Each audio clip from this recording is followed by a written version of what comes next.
Vittu mun pitää lopettaa tuota. Älä lopeta vielä. Sä oot niin ihana. Sä oot joku taiteilija tai jotain, sulla on niin valossa aura. Monen alan. Miten sä taiteilet?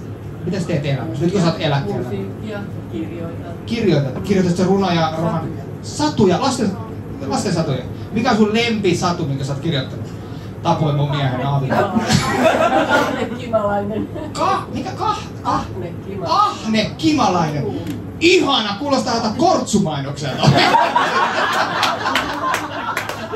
Ahne Kimalainen. Mulla on vielä minuutti aikaa. Mitä se tekee sen? Mitä se Ahne Kimalainen tekee sen sanosta? Hän ahnehtii ja hänelle käy ensin huonosti, mutta sitten kun hänelle on käynyt huonosti, hän miettii hirveätä ahneutta ja katuu ja palaa takaisin vanhaan hyvään elämäänsä. Oot sä varma, että 7 vuotta et pysyy messissä? Mulla kuulosti enemmän sun avioliitolta. Lastenruno! Vittu, kattokaa nyt Kallio, minkälainen mikkiständi meillä on oikeesti. Tää on tätä, kun peukku tulee tännekin, niin vittu, se alkuperäinen on myyty hyvästi. Moi.